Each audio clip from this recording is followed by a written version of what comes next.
নমস্কাৰ, স্বাস্থ্য সম্পৰ্কীয় অন্য এটা ভিডিঅ'লৈ আপোনালোকক স্বাগতম জনাইছোঁ। আজি আপোনালোকৰ আগলৈ লৈ আহিছোঁ কাহ আমি কেনেধৰণে নিৰাময় কৰিব পাৰোঁ এই সম্পৰ্কে কেইটামান ঘৰুৱা দিহা। আহক তেন্তে পলম নকৰি আজি ভিডিঅ'টি আৰম্ভ কৰোঁ। কাহ কোনো ৰোগ নহয়, ই এবিধ ৰোগৰ উপসৰ্গহে। ইয়াৰ চিকাৰ হোৱাসকলেহে জানে ই কিমান বেদনাদায়ক। কাহ সাধাৰণতে দুবিধ, এবিধ শুকান কাহ, আনবিধ কফযুক্ত কাহ। অত্যধিক ঠাণ্ডা খালে, ধঁপাত জাতীয় বিড়ি, চিগাৰেট আদি খালে কাহ হয়। কাহ হ'লে সাধাৰণতে ডিঙি চেৰচেৰাই, ঘনাই হাঁচি আহে, গাৰ বিষ বা কাহত বুকু পৰ্যন্ত বিষ অনুভৱ হয়। কাহৰ পৰা পৰিত্ৰাণ পাবলৈ কিছু ঘৰুৱাভাৱে প্ৰস্তুত কৰা কেইটামান দিহা আপোনালোকৰ আগলৈ আগবঢ়াইছোঁ। ১ নম্বৰতে, আপোনালোকৰ যদি কাহ হৈ আছে তেতিয়াহ'লে জালুকৰ সৈতে তুলসীৰ পাত পিহি তাত মৌ অলপ দি যদি খায় তেনেহ'লে অতি সোনকালেই নিৰাময় হ'ব।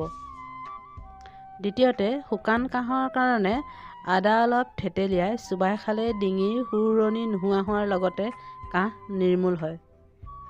৩ নম্বৰতে, কাহ যদি আপোনালোকৰ বহুদিনৰ পৰাই হৈ আছে তেতিয়াহ'লে কাহত হালধিৰ ৰসৰ লগত মৌ অলপ মিহলাই খাব, তেতিয়াহ'লে অতি সোনকালে সুফল পাব।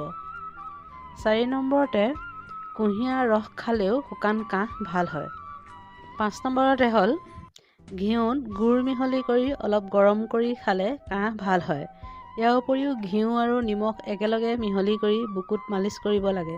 তেনে কৰিলে বুকুত কফ জমা নহয়।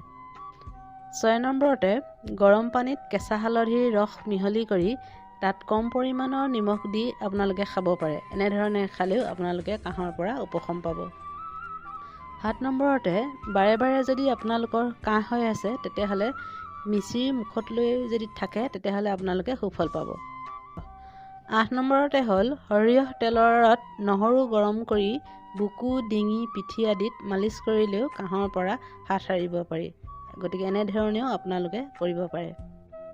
গতিকে ভিডিঅ'টি আজিলৈ ইমানতে সামৰণি মাৰিছোঁ।